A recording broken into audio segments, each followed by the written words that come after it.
Hey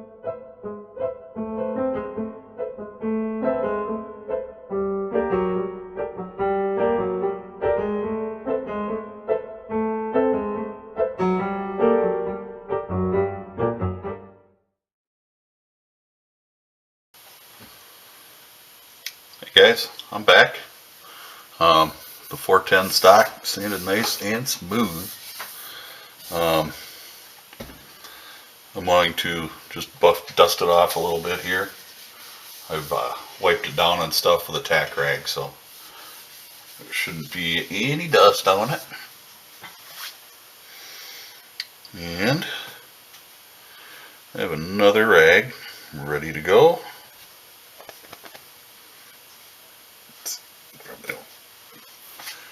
About like that there. I'm going to be using this Formby's tongue oil finish. It's a low gloss. I've been using this stuff on stocks for quite a while, and it looks good. If I was doing a restoration, I would use like a True Oil or something like that, but this works pretty good. While this is somewhat of a restoration, it's more of a repair. I ripped my glove. They don't make gloves big enough to fit these hands, but pretty much just need the fingers. So I'm going to go ahead, rotate my vise just a little so I can see better what I'm doing. Actually leave it loose. And I've just put the screws in the buttstock, and that's what's holding it in there.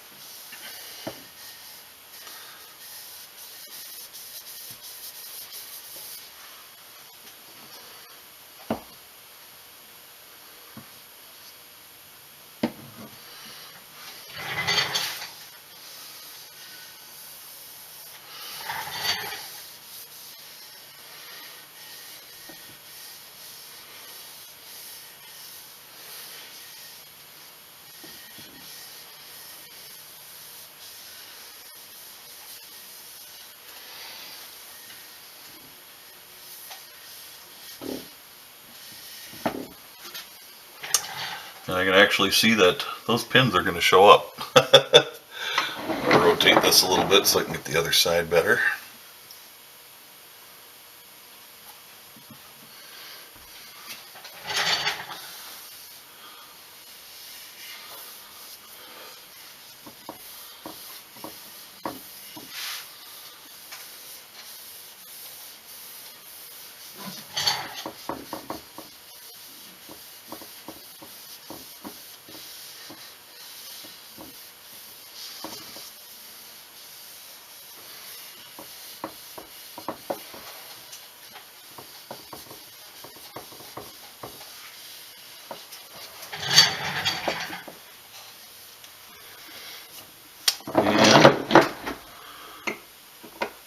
I don't know if you can see them. Yeah, they show up.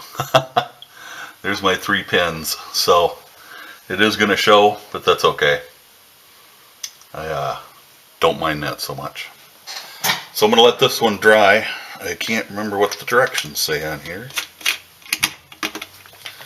How long do you let it dry?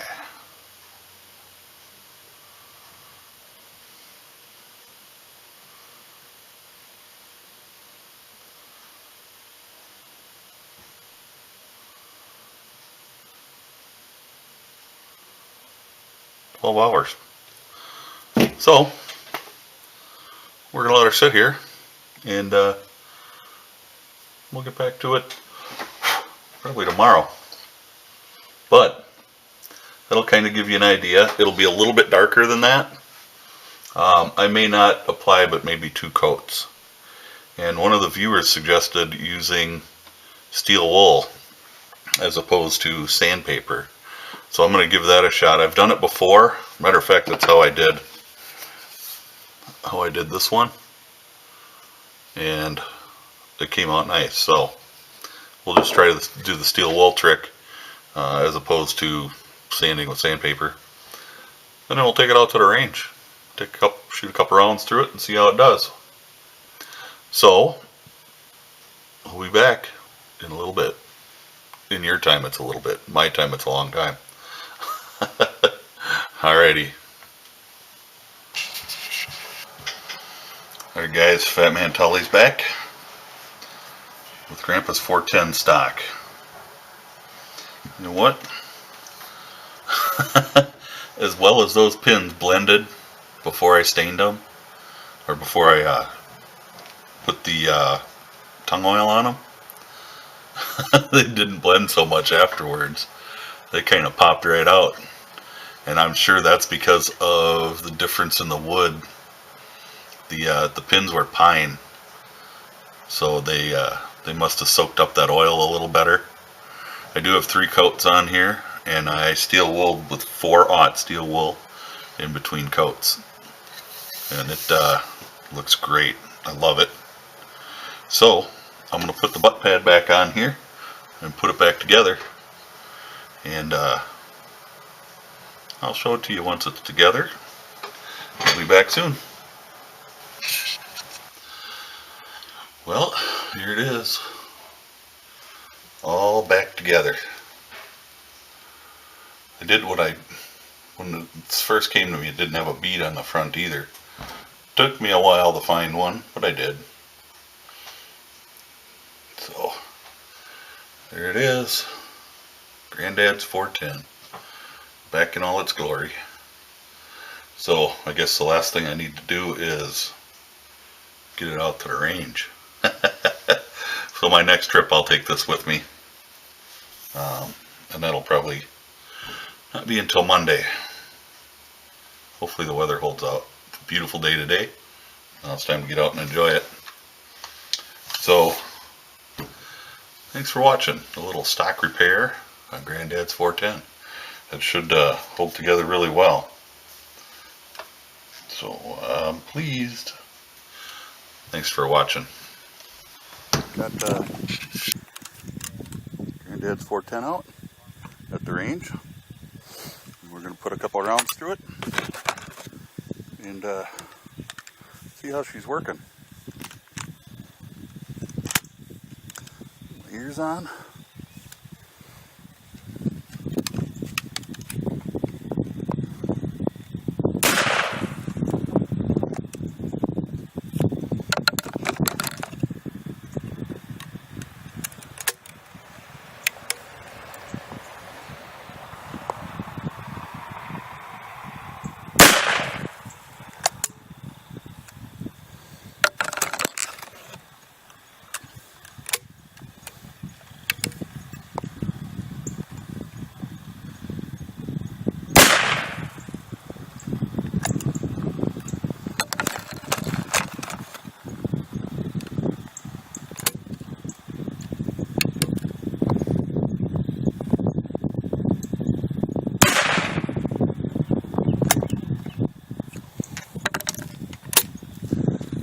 Definitely dead enough, good enough for dead squirrels. So, hope you enjoyed the stock refinishing series on this. Stay safe, have a good day. We'll see you in the next video.